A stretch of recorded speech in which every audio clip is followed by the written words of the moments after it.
আসসালামু আলাইকুম বন্ধুরা, আশা করি আপনারা সকলেই ভালো আছেন আর আপনারা দেখছেন হলি স্ট্যাটাস 360। প্রিয় বন্ধুরা, আজকের এই ভিডিওতে বলতে চলেছি বিবি হাজেরার দুঃখে ভরা কষ্টের জীবন কাহিনী সম্পর্কে। কিভাবে শয়তান বাদশাহ সাদুনের নজর বিবি হাজেরার উপর এসে পড়ল এবং বাদশাহ সাদুনের হাত থেকে বিবি হাজেরা কি নিজেকে রক্ষা করতে পেরেছিলেন এবং তার শেষ পরিণতি কী হয়েছিল জানতে চাইলে ভিডিওটি অবশ্যই শেষ পর্যন্ত দেখুন। আশা করি আপনার ভালো লাগবে। একদা হজরত হাজরা আলাইহিসসালাম তার মায়ের সাথে মিশরের ক্যানানে ঘুরিতে একটি মেলায় গেলেন। ওই মেলায় তৎকালীন বাদশাহ সাদুন ও তার প্রধান উজির আগমন করলেন। বাদশাহ সাদুন হাজিরার রূপ সৌন্দর্য দেখে মুগ্ধ হয়ে উজির ইমরানকে বলল, হে উজির, এমন সুন্দরী যুবতী এই রাজ্যে থাকা সত্ত্বেও তুমি তাকে কেন আমার সামনে হাজির করো নাই? অথচ এটাই ছিল তোমার প্রধান কাজ। যাও, তুমি এই মুহূর্তে এই সুন্দরী যুবতীকে আমার সামনে হাজির করো, তা না হলে তোমার গর্দান কাটা যাবে। বাদশার আদেশে উজির তখনই কয়েকজন সৈন্য নিয়ে হাজরাকে খুঁজতে বেরিয়ে গেল। এদিকে হাজরা ও তার মা বিষয়টি বুঝতে পেরে মেলার এক পাশ দিয়ে বাড়ির দিকে ছুটে চলল। উজির ইমরান হাজরাকে কোথাও না পেয়ে ভয়ে অস্থির হয়ে গেল। অবশেষে বাদশার কাছে ফিরে গিয়ে ক্ষমা চেয়ে বলল, জাহাপনা, যেভাবেই হোক এই সুন্দরীকে আমি আপনার সামনে হাজির করব। আজকের মতো আমার প্রাণ ভিক্ষা দিয়ে আমাকে একবার সুযোগ দিন। তখন বাদশাহ বলল, 7 দিনের মধ্যে তুমি যদি ওই সুন্দরী যুবতীকে আমার সামনে হাজির করতে ব্যর্থ হও তাহলে তোমাকে অর্ধেক মাটিতে পুঁতে পাথরের আঘাতে হত্যা করা হবে।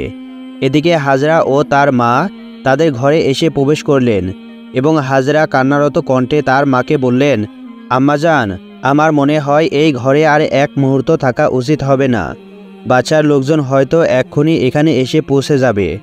তাই আমি এই রাতের অন্ধকারে কোনো গভীর জঙ্গলে চলে যেতে চাই। আপনি আমার জন্য দোয়া করেন যেন আল্লাহ তাআলা আমার ইজ্জত রক্ষা করে।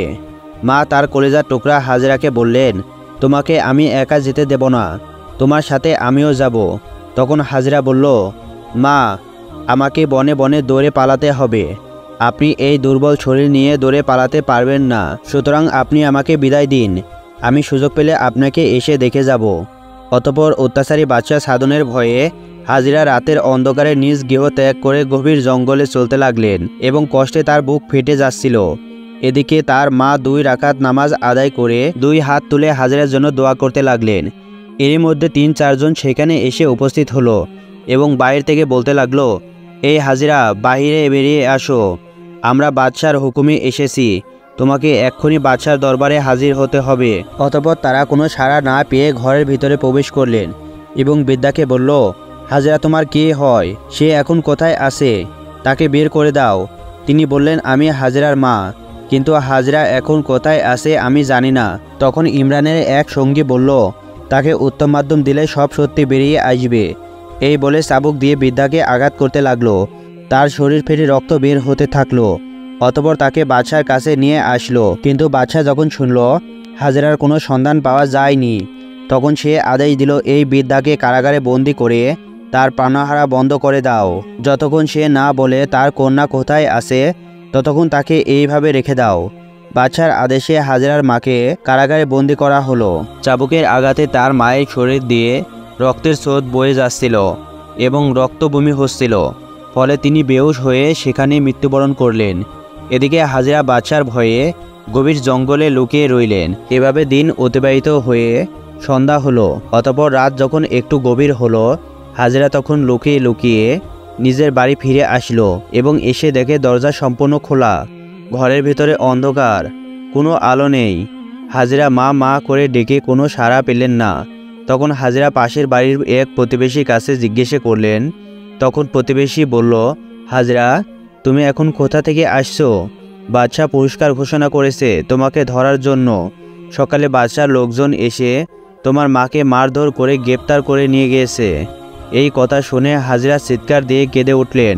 তখন মহিলা বলল, হাজরা, তুমি এ কী করছো? গ্রামের লোকেরা একটু টের পেলেই তোমাকে বাদশার কাছে ধরে নিয়ে যাবে। হাজরা চাপা কষ্ট বুকে দাফন করে চুপ হয়ে গেলেন। প্রতিবেশীর কাছে তার বৃদ্ধা মায়ের অত্যাচারের কথা শুনে নিজের বিপদের কথা ভুলে গেলেন। মাকে মুক্ত করার কথা ভেবে বাদশার কাছে যাবার সিদ্ধান্ত নিলেন। কিন্তু মুহূর্তেই সামনের পাপের কথা মনে পড়তেই তিনি সম্পূর্ণ থেমে গেলেন। তখন প্রতিবেশী মহিলা তাকে বলল, হাজরা, এখানে থাকা তোমার জন্য নিরাপদ নয়, এখনই তুমি এখান থেকে পালিয়ে যাও। এই কথা শুনে হাজরা গভীর অরণ্যের দিকে আবারও চলতে শুরু করলেন। এভাবে অনাহারে 5 দিন অতিবাহিত হয়ে গেল। ক্ষুধার জ্বালায় গাছের পাতা চিবিয়ে ক্ষুধার জ্বালা নিবারণ করলেন। 6ষ্ঠ দিন তিনি অত্যন্ত দুর্বল হয়ে একটি বড় গাছের নিচে ঘুমিয়ে পড়লেন। অতঃপর বহু লোকজনের চিল্লাচিল্লিতে হাজরার ঘুম ভেঙে গেল। আসলে বাদশার সৈন্যরা ছোটাছুটির কারণে বনের মধ্যে হইচই পড়ে গেল। পরিস্থিতি বুঝতে পেরে হাজরার জানে আর পানি নাই। এমন সময় এক পাষণ্ড তার কাছে চলে আসে এবং চিৎকার করে বলে, এই তো হাজরা। ফলে মুহূর্তের মধ্যে অন্যরাও এসে হাজির হয়। হাজরার অসহায়তা দেখে তারা বিকটভাবে হাসতে থাকলো। হাজরা তখন আল্লাহ রাব্বুল আলামিনের কাছে দোয়া করলেন, হে আল্লাহ, দয়াময় প্রভু, তোমার এই দাসীর প্রতি তুমি নির্দয় হইও না। তুমি তো এই দাসীকে এই লাবণ্যময় এত সৌন্দর্য দান করেছো, আমাকে তুমি কলঙ্কিত করো না প্রভু। হাজরার দোয়া আল্লাহ রাব্বুল আলামিনের দরবারে কবুল হয়ে গেল। অতঃপর ইমরান যখন হাজরাকে বন্দি করার জন্য যেতে চাইল, তখন সকলের পা মাটির সাথে আটকে গেল। ফলে হাজরা সেখান থেকে চলে গেলেন। কিছুক্ষণ পরে তারা আবারও চলার শক্তি ফিরে পেল এবং তাদের পা মাটি থেকে উঠে গেল এবং পুনরায় আবারও হাজরার পিছু করতে শুরু করলো। জঙ্গল পার হয়ে নীল নদের তীরে উপস্থিত হলো হাজরা। তখন নীল নদে ঝাঁপ দেন। অতঃপর নীল নদের একটি ঢেউ এসে হাজরাকে মাঝ বরাবর নিয়ে গেল।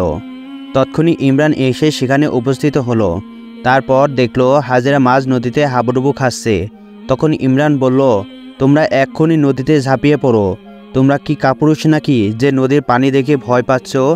একটি নারী হয়ে যদি নদীতে ঝাঁপিয়ে পড়তে পারে, তাহলে তোমরা কেন পুরুষ হয়ে পারছো না? ওই মেয়েটিকে যদি ধরে নিয়ে যেতে না পারি, তাহলে আমার গর্দান কাটা যাবে। তখন সৈন্যরা বলল, যে নারীর কাছে যেতে চাইলে পা অচল হয়ে যায়, যে নারী ভয়ঙ্কর ঢেউয়ের মধ্যে ঝাঁপিয়ে পড়তে পারে, সে কোনো সাধারণ মানুষ নয়।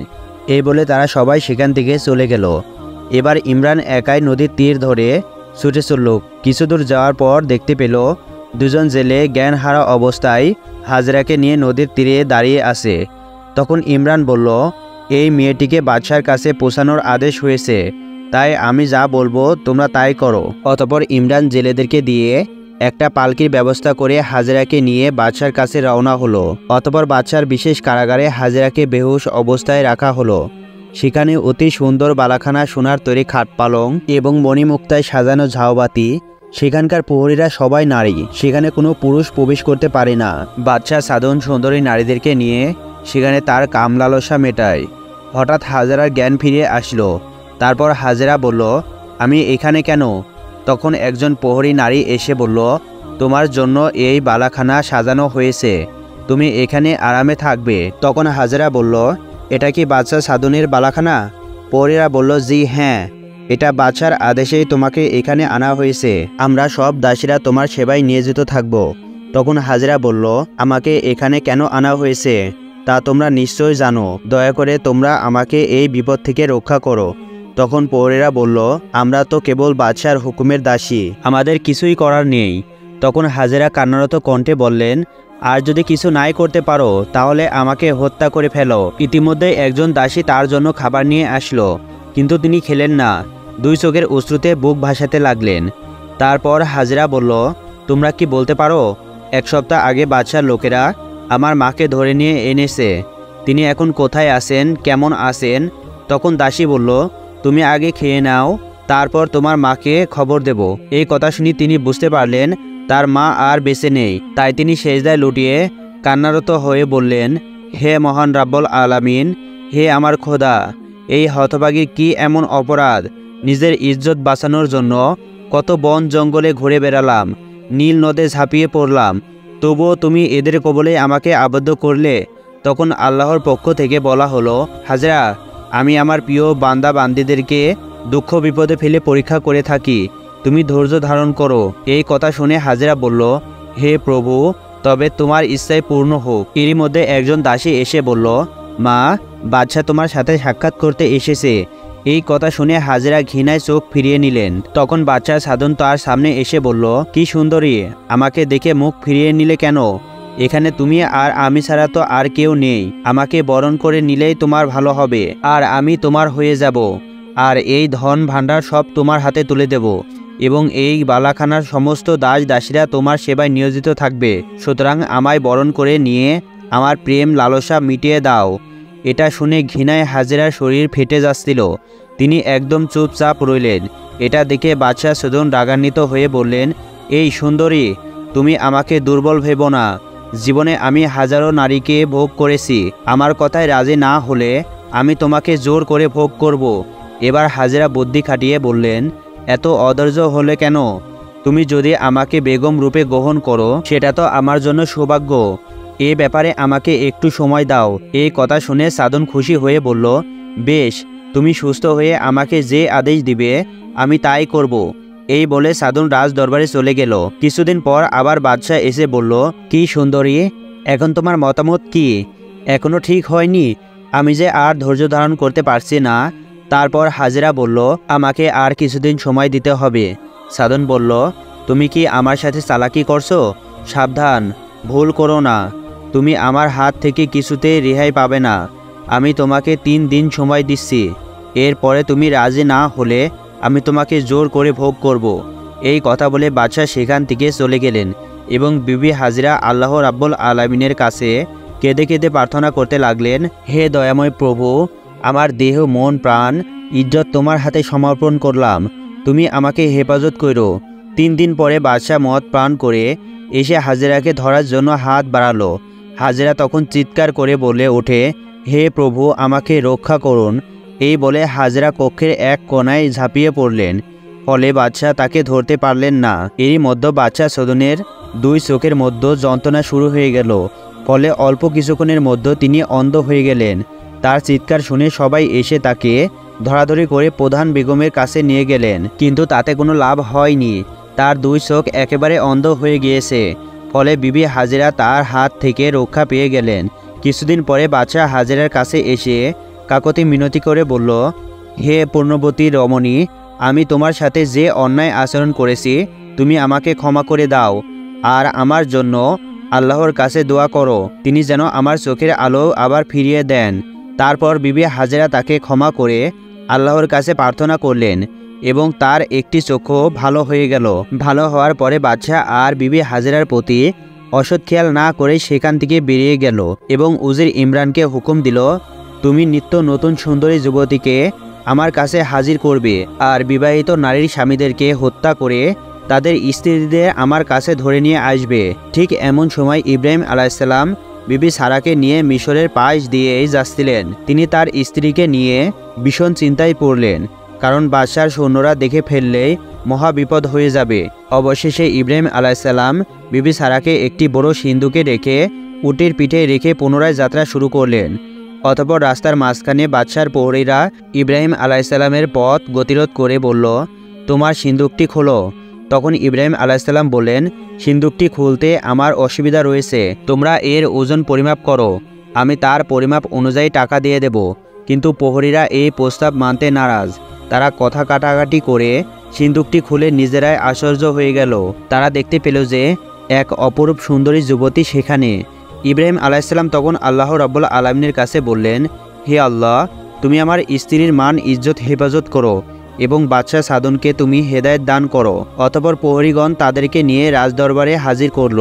বাদশাহ ইব্রাহিম আলাইহিসসালামকে জিজ্ঞাসা করল, এই সুন্দরী তোমার কি হয়? তখন ইব্রাহিম আলাইহিসসালাম বললেন, সে আমার ছোট বোন, কারণ স্ত্রীর পরিচয় দিলেই তাকে হত্যা করা হবে, তাই তাওরিয়া করে বোন পরিচয় দিলেন। এটা শুনে বাদশাহ বলল, তোমার বোনকে আমার কাছে সমর্পণ করো। তখন ইব্রাহিম আলাইহিসসালাম বললেন, সে সাবালিকা মেয়ে, সে নিজেই নিজের মালিক, নিজেই, সুতরাং তাকে জিজ্ঞাসা করো। তখন বাদশাহ প্রহরীদেরকে আদেশ দিল, এই পুরুষটিকে কারাগারে বন্দি করো আর এই সুন্দরীকে আমার প্রমোদ কক্ষে রেখে দাও। অতঃপর নির্দেশ মোতাবেক তাই করা হলো। কিছুক্ষণ পরে বাদশাহ সাদন বিবি সারার রুমে এসে বলল, হে সুন্দরী, তুমি কি আমার প্রস্তাবে রাজি আছো? তখন বিবি সারা আলাইহিসসালাম কোনো জবাব না দিয়ে এক মনে আল্লাহ পাকের জিকির করতে লাগলেন। সাদন পুনরায় আবারও বলল, তুমি উত্তর দাও আর না দাও তাতে আমার কিছুই যায় আসে না, আমি তোমাকে ভোগ করেই ছাড়ব। এইবার বিবি সারা আলাইহিসসালাম বললেন, তুমি কার সঙ্গে কি বলছো? তোমার কি আল্লাহকে ভয় নাই? তারপর সাদন অট্ট হেসে বলল, আমি কাউকে ভয় করি না। এই কথা বলে বাদশাহ সারা বিবির দিকে এগিয়ে চলল। কিন্তু এ কি, দুটি পা যেন আর লড়তে পারছে না, মাটির সাথে যেন আটকে রয়েছে। তখন বাদশা বলল, তুমি আমাকে জাদু করেছো, দাঁড়াও আমি তোমার চালাকি ধরে ফেলেছি। এরপর তার সমস্ত শক্তি দিয়ে বিবি সারার ওপর ঝাঁপিয়ে পড়তে চাইল, কিন্তু সেখানেই উপর হয়ে পড়ে গিয়ে তার কপাল ফেটে গেল এবং তার ভালো চোখটির দৃষ্টি পুনরায় নষ্ট হয়ে আবার সে অন্ধ হয়ে গেল। এবার বাদশা বলল, তুমি আমার চোখের উপরেও জাদু করেছো, তুমি আমার কারাবন্দী। আজ হোক কাল হোক আমি তোমাকে ভোগ করে ছাড়ব। তখন বিবি সারা আলাইসাল্লাম বললেন, আমি জাদুকরিনী নয়, আমি আল্লাহর নবী ইব্রাহিম আলাইসাল্লামের সহধর্মিনী। তুমি আল্লাহর নবী ইব্রাহিম আলাইসাল্লামকে কারাগারে বন্দি করে তার সাথে খারাপ ব্যবহার করেছো, তোমাকে কঠোর শাস্তি ভোগ করতে হবে। যদি বাঁচতে চাও আল্লাহর নবীকে মুক্ত করে তার কাছে ক্ষমা চাও। এই কথা শুনে বাদশা সাধনের মনে মসর দিয়ে উঠল এবং তার ভিতরে হঠাৎ পরিবর্তন এসে গেল। অতঃপর বাদশা সাধন ইব্রাহিম আলাইসাল্লাম এবং বিবি সারাকে মুক্ত করে দিলেন। ইব্রাহিম আলাইসাল্লাম মুক্তি পেয়ে বাদশা সাধনকে জিজ্ঞাসা করল, হে বাদশা সাধন, তোমার এই অবস্থা কেন? সাধন তখন কান্না বিজড়িত কণ্ঠে বলল, আমি না বুঝে আপনাদের সাথে অন্যায়ভাবে খারাপ আচরণ করেছি, আমাকে ক্ষমা করে দিন। আমি সারাটি জীবন অন্যায় করেছি, আল্লাহর কাছে ক্ষমা চাইতে আমার সাহস হয়নি। আমি কিভাবে মুক্তি পেতে পারি? আপনি তো আল্লাহর নবী, দয়া করে আমার জন্য আল্লাহর কাছে একটু দোয়া করুন, আল্লাহ তাআলা যেন আমাকে ক্ষমা করে দেন। তখন ইব্রাহিম আলাইসাল্লাম বললেন, তুমি তওবা করে পবিত্র মনে আল্লাহর নিকট ক্ষমা চাও, নিশ্চয়ই আল্লাহ তোমাকে ক্ষমা করে দেবেন। এই আশ্বাস বাণী শুনে বাদশা সাধন আজীবনের সমস্ত কামনা বাসনা ত্যাগ করে আল্লাহ রাব্বুল আলামিনের দরবারে ক্ষমা চাইতে লাগলো। তার চোখ দিয়ে যেন অশ্রু প্রভাবিত হতে লাগলো, ফলে তার দৃষ্টিশক্তি আবারও পূর্ণের ন্যায় ফিরে আসলো। তখন সে বলল, হে আল্লাহর নবী, আপনি আমাকে আপনার ধর্মে প্রবেশ করান। তখন বাদশা সাধন ইব্রাহিম আলাইসাল্লামের সভ্যতা গ্রহণ করে বলল, হে আল্লাহর নবী, আপনি আমার বাদশাহী, সমস্ত ধন সম্পদ আপনি নিয়ে নিন। তখন হজরত ইব্রাহিম আলাইসাল্লাম বললেন, আমি তোমার ধন সম্পদ বাদশাহী নিতে আসিনি, আল্লাহর দেওয়া দায়িত্ব পালন করতে এসেছি। তুমি তোমার বাদশাহী করতে থাকো এবং ন্যায় বিচার করতে থাকো। তখন বাদশাহ ইব্রাহিম আলাইসাল্লামকে বলল, আপনি এবং আপনার স্ত্রী আমার এই রাজপুরীতে বসবাস করুন। তখন ইব্রাহিম আলাইসাল্লাম বললেন, আল্লাহ রাব্বুল আলামিন আমাকে এক জায়গায় বসে আরামে সময় কাটানোর জন্য দুনিয়াতে পাঠাননি, মানুষকে সঠিক পথ দেখানোর জন্যই আমাকে দুনিয়াতে পাঠানো হয়েছে, তাই এখানে থাকা আমার পক্ষে সম্ভব নয়। এবার বাদশা সাধন ইব্রাহিম আলাইসাল্লামকে বললেন, হুজুর, আমি মিশরের এক হাজেরা নামক সুন্দরীকে দেখে তার রূপের নেশায় পাগল হয়ে তাকে এনে আমার কারাগারে বন্দি করে রেখেছিলাম। আমি তাকে ভোগ করতে গিয়ে আমার দৃষ্টিশক্তি হারিয়ে ফেলি। আমি জীবনে অসংখ্য নারী দেখেছি, কিন্তু দুজন সতী নারী আমাকে মুগ্ধ করেছে। একজন আপনার স্ত্রী বিবি সারা আর একজন বিবি হাজেরা। বর্তমানে তিনি আমার কারাগারে বন্দী আছেন। তাকে বন্দি করে রেখে তার মূল্যবান জীবন নষ্ট করার কোনো মানে হয় না। এখন আমি কি করব? কার হাতে এমন পবিত্র নারীকে সুব্রত করব? এখন আমি আপনার মতন মহামানবকে পেয়ে এই সমস্যা থেকে মুক্তি পেতে চাই। আপনি হাজেরার দায়িত্ব গ্রহণ করুন। ইব্রাহিম আলাইসাল্লাম একজন অপরিচিত যুবতীর দায়িত্ব নিতে তেমন আগ্রহী ছিলেন না, তাই তিনি কোনো জবাব দিচ্ছিলেন না। এমন সময় বিবি সারা আলাইসাল্লাম বলে উঠলেন, হাজেরার দায়িত্ব আমি নিজেই নিলাম, তুমি তাকে মুক্ত করে দাও। অতঃপর ইব্রাহিম আলাইসাল্লাম বিবি সারা ও হাজেরাকে নিয়ে জেরুজালেমের উদ্দেশ্যে রওনা দিলেন। প্রিয় বন্ধুরা, আজকের মতো এই পর্যন্তই। ভিডিওটি ভালো লাগলে একটি লাইক দিন এবং দ্বিতীয় পার্ট দেখতে চাইলে অবশ্যই কমেন্ট বক্সে কমেন্ট করে জানান। আল্লাহ হাফেজ।